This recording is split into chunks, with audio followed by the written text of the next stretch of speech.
بينما مناو بنياري إنما نكرت مارو بيجا باشا هبو نازم الزمني ما ويا ما ويا موبايل قرة هيك إيش باشا كاك جاري أبو أجيش النونس هاي تودو ماركي يعني تخواري خوار طبعا والله جناه هي الحالقة أتاشي ديني إنسان أتاشي ماوسا سعيدي نورسين نمونيكي زهور جواني أفرمي سير كان بوش و پلاشی شاخێک شنروێ سیرکەن پڕ بێ لە پوش یەک دەنکە شخاتێ بچووک هەموو ناسووتێنێ هەر هەموو یەسووتێن بۆیە فەرمایشتێکی پێغەمبەرگیان هەیە صلی الله عليه وسلم ئەفەرمێ لە ڕۆژی قیامەتە خەڵکانی گێن بە ئەندازی کێوی تیهامە ئەجر و پاداشتی گەورە گەورەی چاکیان هەیە هەوا ئەیگێ لێ ئەدا حچی ناهێڵێتەوە لە ڕۆژی قیامەتە هیچ بەدەست علي أصحاب زور ترسان فرموي يا رسول الله صلى الله عليه وسلم أمانة كين صفهم لنا جلهم لنا ألا نكون منهم ونحن لا نعلم نوكو إما لو نبي النزايم بما ملكين فرموي أوانا لأيوان بأصحاب يصلون كما تصلون ويقومون كما يعني شون يجكن يقومون كما تقومون يعني بشوا قيامك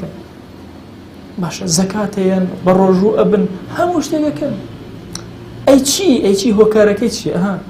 إذا خلوا بمحارم الله انتهكوها كاتي كز أجايلين جناهية تبردسان صلي لنا كانوا يكسريك أو حالقية سيرك كيوي تهامة باشا بيرا مقرون بينا بيش شاي خود بكولتوي إحساني باشا كردو شون مارو بيجاك السفري أكاتو سيرك أو كردو سبحان الله أتينا بأخر بوي إنسان هو تصور نكا بزلاني رحمتك بخوانته أبي هردو لا أقال لي نبي نصوص الرحمة وهبك الإنسان جرأة بها كبر عمل بقناه بعكسه نصوص الرحمة أبي زياتر بجارته ولا قناه زياتر بقرته ولا إخوة أخير أجر خواك أو عند كريم تو شون روته برانبري بوستيته وشون روته باللقاء بقيته بوي برز كانم أم درس أم راقرتني دو تراز وجوانا للا ابن القيم زور قرنق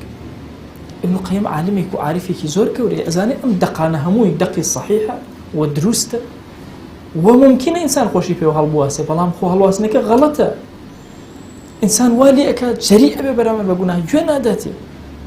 كاتب أخوي هزاني كوتاي بجاني هاتو هالخل إسكاو هموش تيجي طواب ولا دسي داو بويا براسي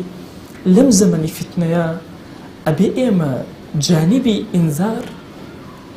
تغليب كان مثل جانب كان يترى شو كجانب الرحمة ما زور باسكر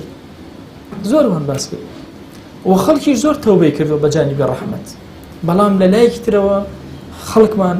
جورق للا سقطي فهم وهالي كردو كجناه كار هرشون لمسألة الشركة كابو أرزم كردن كبر هيج بينادات يعني زور طبيعية بلاتو الله ما دام شريك بخوخوها رعفو مكان جرأة وغلطي كي زور كوري أبي إما براسي هردو بيورك جوان سيركن أمسر سيركن كمأيوز نبي للرحمة إخوة قد أمسر سيركن زور دواكن لأخوة عاقبة من خيرك إيش يقول بيوتشا كان حتى بياني قريا بيانوت أكل ذلك من خوفا من الذنوب وتيان أمهم قريانيتو أترسي لقناه تنا والله يكزر لقناه ناترسي تأيلا شيء أترسي أو أخذ أكر زينتو فالمول للسوء عاقبة أترسم عاقبة مخراب أترسم كوتاكم خراب بويا براسي لم زمني فتنة بو تواكدني أسودي الرحمن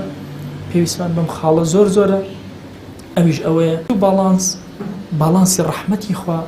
بالانس غضبي إخوة هردو هي سير كم بيكو تنها يقلا سير نكي